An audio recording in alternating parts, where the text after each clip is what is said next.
Hey everyone, welcome back. In this Math 20-1 video, we are doing 20 worked examples on reciprocal functions. We will find restrictions, vertical asymptotes, horizontal asymptotes, invariant points, and graph features for reciprocals of linear and quadratic functions. Find the restriction of y equals 1 over x minus 5. The denominator cannot be 0. So x minus 5 cannot equal 0. Therefore, x cannot equal 5.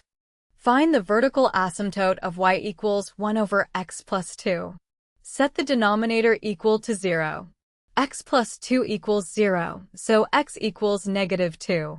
The vertical asymptote is x equals negative 2.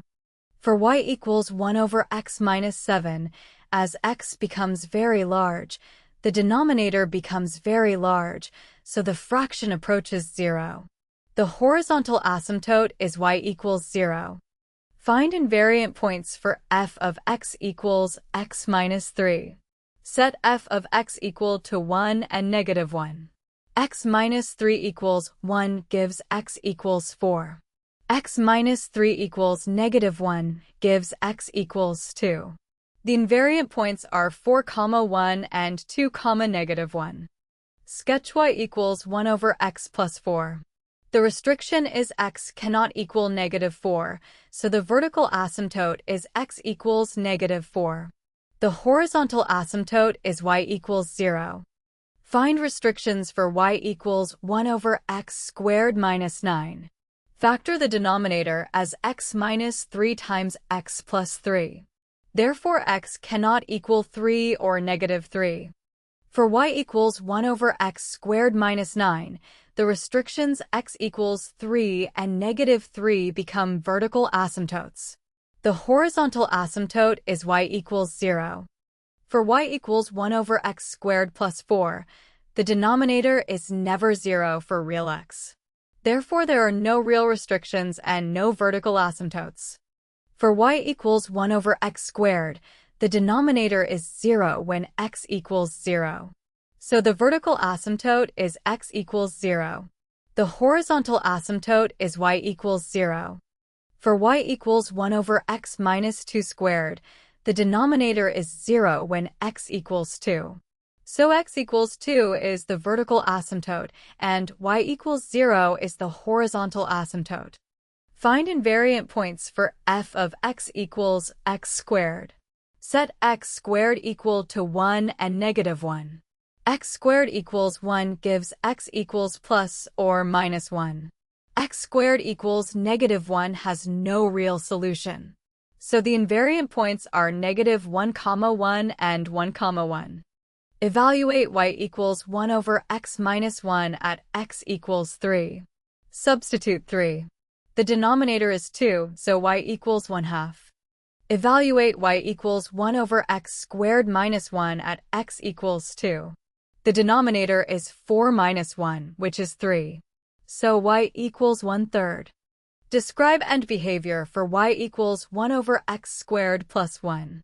As x goes to positive or negative infinity, the denominator grows, so y approaches 0 from above. Determine signs for y equals 1 over x minus 2. When x is greater than 2, the denominator is positive, so y is positive. When x is less than 2, the denominator is negative, so y is negative.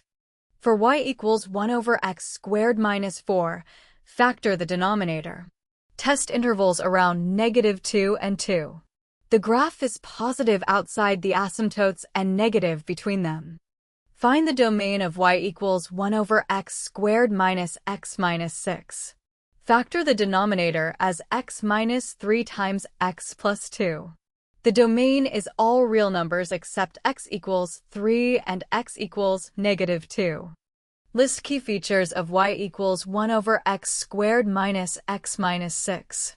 The vertical asymptotes are x equals 3 and x equals negative 2. The horizontal asymptote is y equals 0. If f of x has a 0 at x equals 5, then y equals 1 over f of x has a vertical asymptote at x equals 5. If f of x has points with y equals 1 or negative 1, those points are invariant. For y equals 1 over x squared minus 4x plus 3, factor the denominator as x minus 1 times x minus 3. The vertical asymptotes are x equals 1 and 3. The horizontal asymptote is y equals 0, and the domain excludes 1 and 3. Great work! For reciprocal functions, factor when needed, find restrictions, draw vertical asymptotes, find invariant points from f equals 1 and -1, use end behavior for horizontal asymptotes, and test intervals to understand the branches.